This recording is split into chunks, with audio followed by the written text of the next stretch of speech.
Buen día a todos. Muchas gracias por la invitación, por haber leído ese largo currículum. No era necesario. Y gracias por la invitación. Lo único que tienen que corregirlo de profesor, porque realmente yo entiendo que fue bastante benevolente de parte suya, pero yo lo que vine fue a aprender aquí. Y lo digo de verdad, no es falsa modestia. Haciendo la revisión que me solicitaron hacer, lo que he hecho es aprender. Y lo que vamos a hacer aquí es transmitir o pasar o refrescar algunas de las cosas que estuvimos viendo. Yo realmente pienso que la neurofibromatosis, hablar de los tumores de neurofibromatosis, para el que menos se necesita es un neurocirujano para hablar de eso. Se necesita más un genetista, un biólogo molecular, una cosa así, porque como veremos, la doctora que nos habló, Rondón, ¿verdad?, que nos habló de genética, debió de haber tocado todos los temas, porque todo es genética en la neurofibromatosis. Bien, ¿cómo es esto? Como ya se ha dicho, la neurofibromatosis o enfermedad von Recklinghausen fue descrita por Friedrich Daniel von Recklinghausen, un alemán patólogo. Es una facomatosis la más común, ya se llama rasopatía, como ya dijo Yaneris. Es uno de los más comunes trastornos hereditarios del sistema nervioso central, autosómico dominante y de los síndromes tumorales hereditarios. Ya se habló del patrón de su transmisión. No voy a repetir esto, el cromosoma 17 en el sector Q11.2. Ya los criterios del diagnóstico de la neurofibromatosis los trató el doctor Villar. Llamo la atención a esa mnemotecnia para los más jóvenes de Café Spot, para recordar por las iniciales lo que hace referencia a cada una de estas características de la enfermedad. Pero yo quisiera proponer aquí entre nosotros, para fines de entender, que en vez de hablar de neurofibromatosis, tendríamos que ponerle otro nombre a esta condición. Porque decir neurofibromatosis significa que todo es neuro, y no, esto afecta a todo. Como vemos en este esquema, podríamos hablar de una holofibromatosis o todofibromatosis, porque realmente panfibromatosis, pero decir neuro es cargarle el dado al neuro, ¿verdad? Entonces, prácticamente afecta a todo. No hay un área de la economía corporal que no sea afectada de alguna manera o impactada de alguna manera, a veces con más saña en determinadas, como es en el sistema nervioso central. Ya se habló de la neurofibromina y hay que entender que ella no es la culpable, la falta de ella es la culpable, porque podríamos llegar a pensar que esa neurofibromina es la responsable, su ausencia y su ausencia heterocigótica principalmente. Es decir, cuando faltan las dos porciones, sea esta heredada o adquirida. Y a mí me gustó mucho este esquemita, para yo, no para enseñar, para yo aprender, para yo entender. Yo tuve que chequear bien este esquemita de la función del RAS, porque entender el esquema, por eso es que hablo de que esto es más genética que neurocirugía o neurología. Entender el esquema es lo que permite entender las opciones de tratamiento. Porque si no sabemos que el RAS es lo que se afecta en cuanto a que no es inactivado porque falta la neurofibromina, y que esta neurofibromina es lo que hace que el GTP pase a que de GTP pase a GDP, es decir, de guanidosin trifosfato a difosfato. Esto es lo que hace que se frene el impulso de crecimiento y proliferación celular. Cuando falta la neurofibromina, no se produce esto y continúa. Y la continuación de esta actividad puede ser por dos vías, ¿verdad? O por más de una vía, por la vía de mTOR y del MECRK, y también porque se deja el RAS es un inhibidor del AMP cíclico, Y si el AMP cíclico no se inhibe, él continúa estimulando la proliferación y crecimiento celular. Entonces, si recordamos este esquemita de lo que ocurre además de lo que ocurre en el microambiente intracelular, ¿verdad? Veremos por dónde es que anda hoy en día las opciones de tratamiento, realmente opciones de tratamiento, aunque todavía paliativo, de esta condición. Entonces, a mayor activación del RAS, mayor aumento del crecimiento celular. Y este es un esquema de los dominios conocidos de la neurofibromatosis.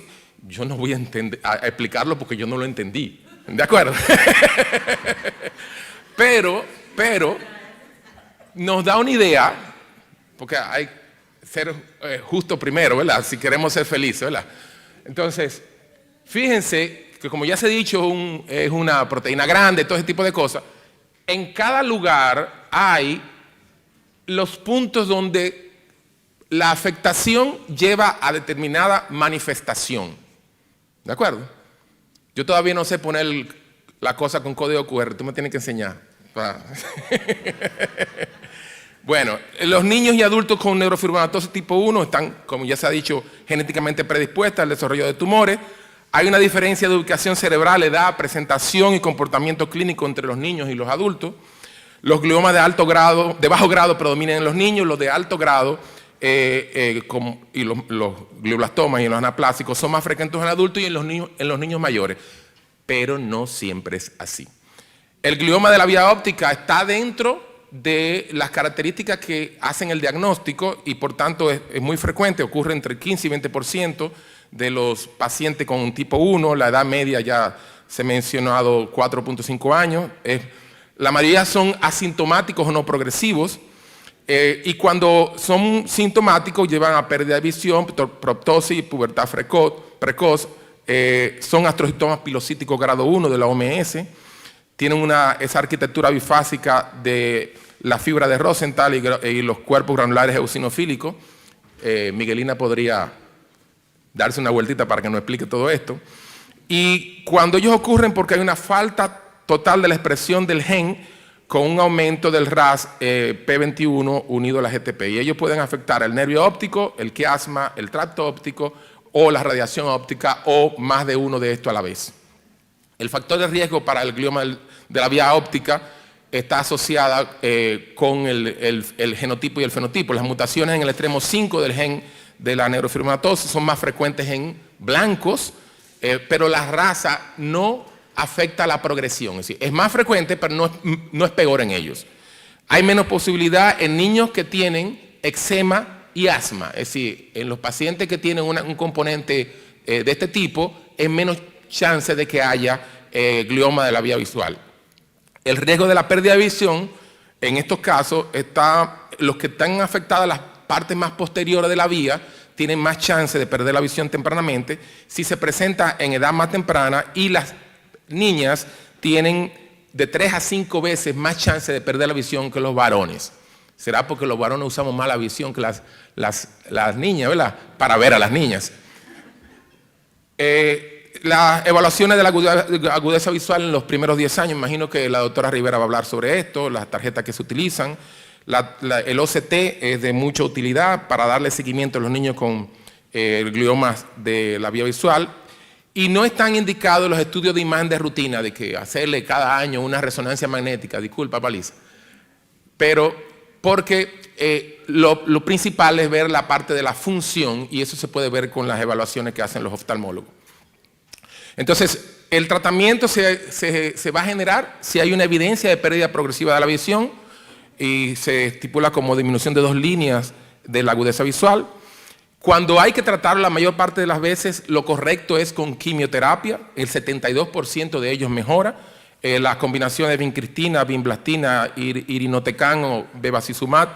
Y este es un caso, por ejemplo, de paciente con 2 años post seguimiento sin afectación de vía visual y con esta horrorosa imagen que afecta quiasma y parte del tracto. La cirugía es poco frecuente, la atrofia del ojo es una indicación de cirugía, y se evita la radioterapia. Como ya alguien mencionó, la radioterapia es deleteria en estos casos, es una enfermedad tumorogénica o pro-oncogénica, y la radioterapia puede hacer que se transformen las lesiones y que aparezcan otras lesiones y otras patologías, como mencionó el doctor Puello, como el moyamoya. Y el tratamiento antitumoral no mejora normalmente la agudeza visual. Simplemente que la pérdida de agudeza visual nos habla de una progresión que puede llevar a otras afectaciones. Los tratamientos moleculares para el glioma de la vía óptica, hay una respuesta alentadora con aquellas sustancias que generan inhibición de la vía del MEC. Si mal no recuerdo es quinasa estimulante mutagénica, algo así. No me pidan que se lo diga exactamente. Recuerden que yo soy neurocirujano.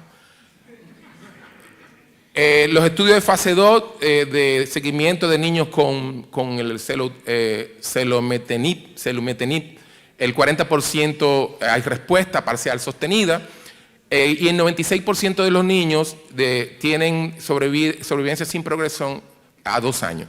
Es una medicación bien tolerada y actualmente hay un protocolo, fase 3 actualmente, que compara la combinación de carboplatino y vincristina con la monoterapia con esta sustancia selumetinib. Entonces, el glioma del tallo encefálico es la segunda lesión intracraneal más frecuente en los pacientes con neurofibromatosis tipo 1. Es menos común, como dije, que la vía visual, aproximadamente a los 7 años, el promedio del diagnóstico. Ocurre en menos del 10% de las personas con neurofibromatosis, son más indolentes que los observados en la población general, suelen ser lesiones de bajo grado, ocurren más en mesencéfalo y bulbo raquídeo, y la progresión no está influenciada por el sexo. Los niños mayores requieren con más frecuencia de tratamiento. Como ya mencionamos, son asintomáticos y algunos pueden causar hidrocefalia obstructiva. En estos casos hay que hacer derivación del líquido cefalorraquídeo. Y el crecimiento tumoral continuo puede llevar a síntomas como dolor de cabeza, náusea, vómitos, neuropatías craneales, ataxia, inestabilidad de marcha por afectación de vía cerebelosa.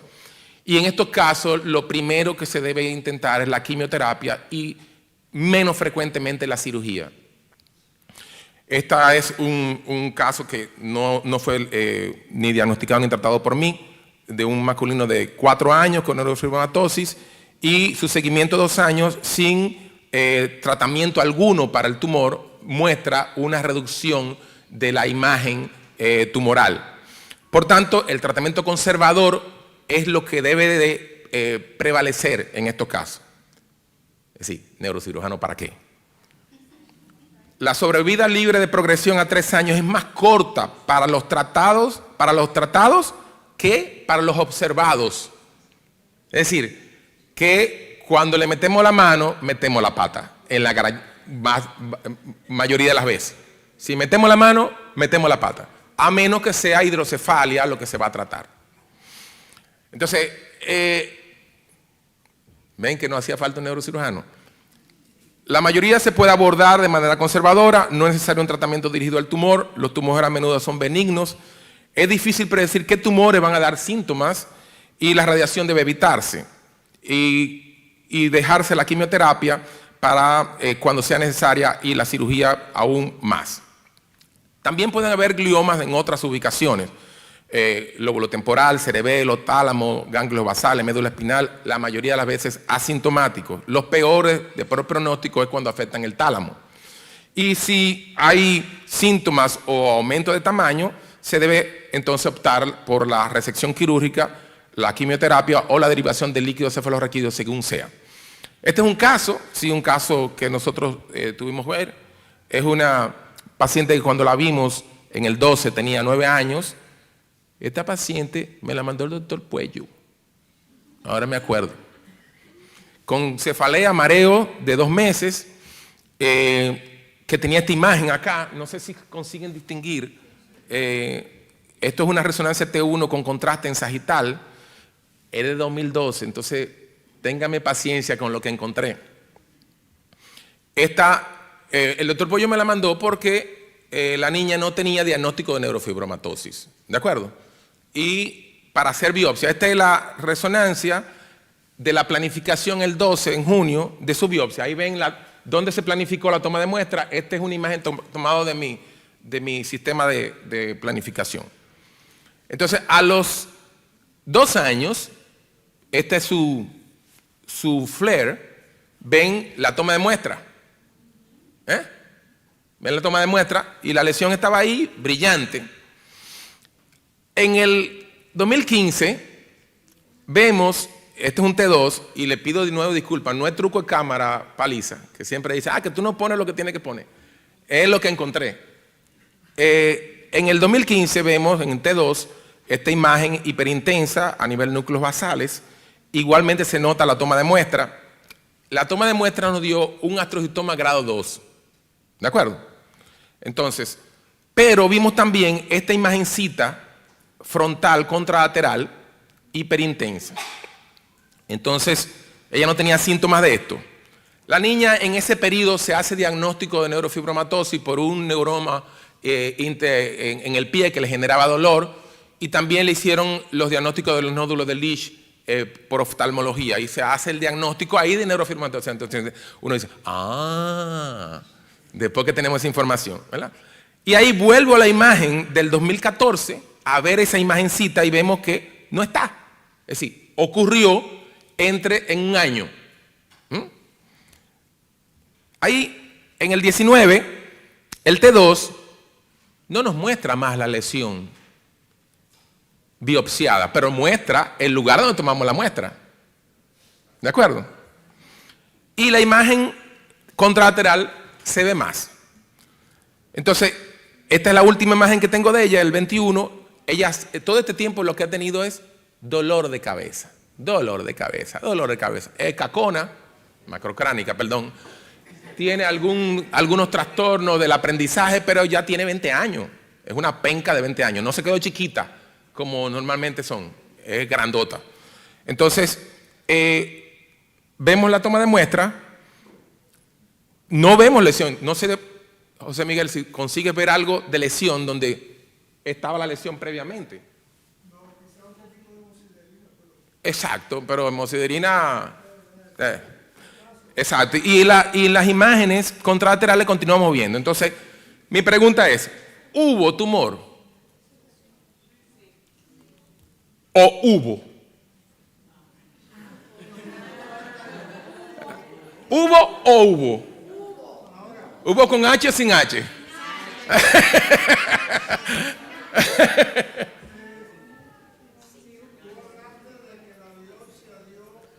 Glioma atrocitario. No, glioma grado 2. Entonces mi pregunta es, ¿hubo o hubo? Bien, lo que sabemos es que los objetos brillantes no identificados, pero se dije, hubo glioma, hubo o, exacto. Ahora es mi conclusión, ¿de acuerdo? Entonces, ocurre en el 70% de los pacientes con neurofibromatosis tipo 1, ocurre en cualquier lugar, ¿verdad? Como se ve, en cualquier lugar, pueden hasta estar asociados con un aumento de tamaño de determinadas estructuras, como el hipocampo, que es muy frecuente. Ya se sabe que no son amartomas, porque era como se pensaba anteriormente, que son vacuolas de entre 5 y 100 micras en las vainas de mielina. En el 3 Tesla se evidencia agua entre la capa de mielina y no hay evidencia de desmielinización o inflamación. Por tanto, es edema intramielínico, ¿de acuerdo? Y aumentan en la infancia y disminuyen en la adolescencia. Qué coincidencia, ¿cierto? Entonces yo traje esto como un caso interesante, porque si yo hubiese sabido que esa muchachita tiene neurofibromatosis y si el doctor lo sabe, solo la observamos. Exacto. Los gliomas de alto grado, astrocitoma anaplásico y glioblastoma multiforme, raros en la edad temprana, Neri.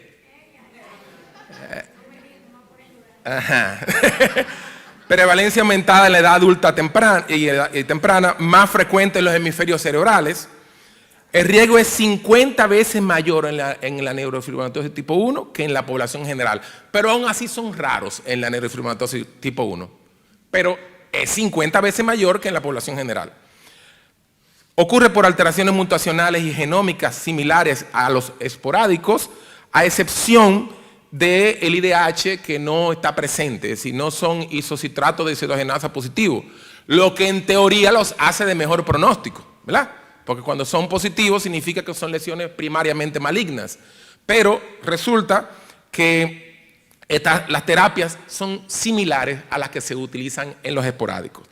Y les traigo este casito, femenina de 4 años con convulsiones de 2 meses de evolución, que su resonancia magnética, esto fue como en enero, esa resonancia magnética. La niña había tenido convulsiones, ya tenía diagnóstico de neurofibromatosis, pero se estuvo investigando la posibilidad de que hubiese alguna otro posible origen de estas lesiones por la falta de clínica florida para esta lesión tan grande. En esa misma época, la resonancia magnética de esta niña en el T2 mostraba ubos del otro lado, ¿de acuerdo? Mostraba hiperintensidades brillantes en varias partes en el tálamo, en la región frontal contralateral, en la ínsula del mismo lado. Bien, se le plantea la opción quirúrgica para esta pacientita, pero ahí hubo la investigación, la demora, las dificultades de la familia para poder acceder al procedimiento, y llegamos a mayo. Y entonces, antes de operarla, le hacemos una nueva resonancia magnética. Y esta es la evolución. La lesión se hizo voluminosa, efecto de masa. Ahí había que operarla porque había que operarla. Y la operamos. Ahí vemos el ensanchamiento de las circunvoluciones. Pudimos hacer yo entiendo que buena resección, muy buena resección, respetando el tejido circundante y respetando la vasculatura del valle silviano. Y esta es su tomografía de control postoperatorio inmediato. Esto resultó ser un astrocitoma anaplásico. Recibió radios, recibió quimio y antes del año había recidivado al final de la radioterapia. Se sospechó que una lesión que no conseguí fuese radionecrosis, la biopsiamos y no era radionecrosis, era astrocitoma anaplásico. Y la niña terminó falleciendo antes del año, con muchísimos trastornos neuropsiquiátricos que entiendo que eran más que nada por la multiplicidad de localidades donde habían lesiones que por la lesión en sí. ¿De acuerdo? Entonces vemos como para que toda regla exista tiene que haber excepciones. Es decir, esta es una niña de 4 años con una lesión de altísimo grado, con una evolución nada benigna de esa lesión de alto grado. Los neurofibromas cutáneos son más frecuentes todavía que los otros tumores, pero son periféricos. Es el sello distintivo de la neurofibromatosis, son de la vaina de la célula de Schwann, son nódulos cutáneos o subcutáneos de diferentes tamaños en cualquier parte del cuerpo, raro en los prepúberes, se acumulan con la edad, pueden llegar a gran deformación, no malignizan, a diferencia de los plexiformes, conducen sí a desfiguración y molestias menores, y los neurofibromas plexiformes son ya afecciones a lo largo del tumor, del nervio, o como masas adyacentes a ellos. Son lesiones que pueden afectar a múltiples fascículos y ramas del nervio. Hay un riesgo alto de transformación para tumor maligno de la vaina del nervio periférico, que en inglés se llama MPNST, del 8 al 13%. Son patognomónicos de la neurofibromatosis porque la frecuencia en la población general es muy baja de que pueda haber esto. Es muy baja la posibilidad de que ocurran los plexiformes, creo que es un 4% en la población no neurofibromatosis. El tratamiento consiste normalmente en la reducción quirúrgica del volumen, excisión completa normalmente no es posible, las complicaciones postquirúrgicas son significativas, la recurrencia por tanto es muy frecuente y se ha intentado el interferón pegilado que en su tratamiento que duplica el tiempo de la sobrevida libre de progresión de estos casos en comparación con el placebo.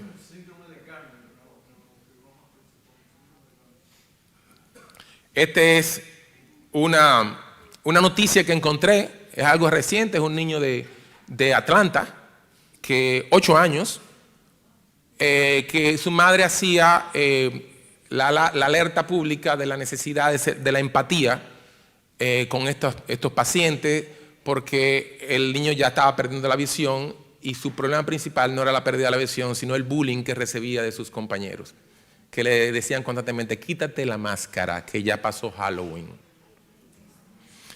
Bien, hay promesa de terapia molecular en los plexiformes. Los fármacos que se dirigen a las vías RAS aumentadas en estas neoplasias pueden ser directos al RAS o a los inhibidores del mTOR o inhibidores del MEK, como el selumetinib, las inhibidores de la tirosina quinasa y los inhibidores de la quinasa activada por mitógenos. Estos han mostrado propiedades antitumorales en modelos tumorales en ratas y actualmente se usan para otros tumores también.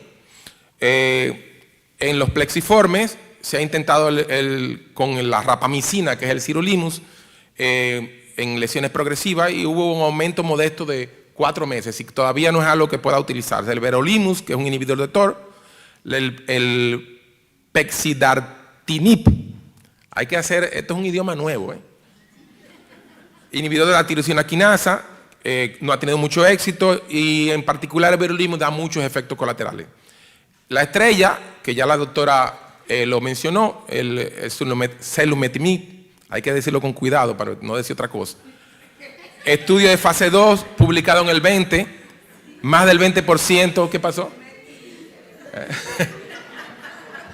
Más del 20% de contracción volumétrica de los plexiformes, respuesta tumoral sostenida durante 1 año más, 68% tienen algún grado de mejoría clínica en el dolor o la limitación funcional, tiene una seguridad aceptable, aunque genera náuseas, vómitos y diarrea, y erupción anéica y paroniquia.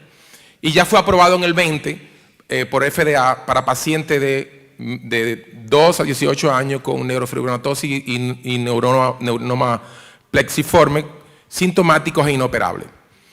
El cabozantinib es un inhibidor de la tirosina quinasa múltiple.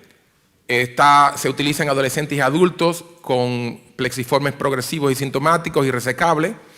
Ya hay un ensayo clínico fase 2. 42% de los participantes mostraron disminución del 20% del volumen o más en la resonancia magnética, con mejoría del dolor e interferencia del dolor en la vida diaria. Entonces está el tumor maligno de la vaina del nervio periférico, que es un sarcoma del tejido blando agresivo de la vaina del nervio óptico, pero que no es solamente del nervio, él coge todo alrededor y participa en la génesis del tumor, las células, los fibroblastos de todo lo que está alrededor. Entonces, por eso que yo digo que neurofibromatosis es injusto, entiendo yo, o incompleto. 10 al 15% de los pacientes tienen riesgo, de los pacientes que tienen la condición tienen riesgo de por vida. Puede dar metástasis a distancia y recurrencia local frecuente. Fíjense cómo en el nervio son evoluciones de diferentes partes del gen o de diferentes dominios del gen que pueden llevar entre el plexiforme, los neurofibromas atípicos o el maligno del nervio periférico. Sus factores de riesgo son la carga de, mientras mayor cantidad de plexiformes el paciente tenga, que haya lesiones nodulares o atípicas, que se le dé radioterapia previamente, y las microdelesiones de la neurofibromatosis. Se debe utilizar resonancia magnética y el PET para el seguimiento y para la detección. En los pacientes que ya tienen plexiformes, el PET puede mostrar pequeñas transformaciones que puedan ser tratadas antes de que se haga algo como esto que vemos acá. Resonancia magnética que son, yo tomé esta, pero lo que hay es una gran cantidad de deformaciones horrorosas. Suerte que eso no es neuroquirúrgico la mayoría de las veces. Entonces el tratamiento es extirpación quirúrgica, que no necesariamente tiene que ser un neurocirujano que lo haga. Normalmente lo hacen cirujanos generales y que hacen cirugía periférica, pero es la única opción curativa o que limita la invasividad. Hacer una excisión completa con márgenes de seguridad es bastante difícil en estos casos, Por tanto, los pacientes tienen alta morbilidad postoperatoria, tanto en la parte sensorial como motora. Y hay que tratar de intentar preservar las funciones neurológicas y la calidad de vida. Los pacientes pueden, a pesar del riesgo, como ya es una lesión maligna, utilizar la radioterapia focal, local, para retrasar la recurrencia, pero no evita la muerte. Es decir, el que le den radioterapia no va a postergar la muerte. Es decir, el paciente va a morir por esta lesión, que es una de las causas principales de muerte en la neurofibromatosis, por su lesión. Y se ha utilizado estos quimioterápicos para optimizar la resección quirúrgica, reduciendo el volumen tumoral previo a la cirugía con quimioterapia. Hay estudios de fase 2 en combinación del Celutinibant, el Sirolimus para la inhibición de MEK y el Emetor respectivamente. Aquí está la referencia de los estudios. Terapia de inhibidores del punto de control inmunitario combinadas, el pembrolizumab, el receptor antígeno quimérico dirigido a las células, y también terapia con vacunas para tratar de controlar estas condiciones. Yo entiendo que por ahí es que va el futuro del tratamiento de estas condiciones, por la parte de la medicina molecular, de la ingeniería genética y de la modificación de los códigos de transformación celular. Gracias por la benevolencia de su atención y por haberme invitado, aunque sea para aprender con ustedes.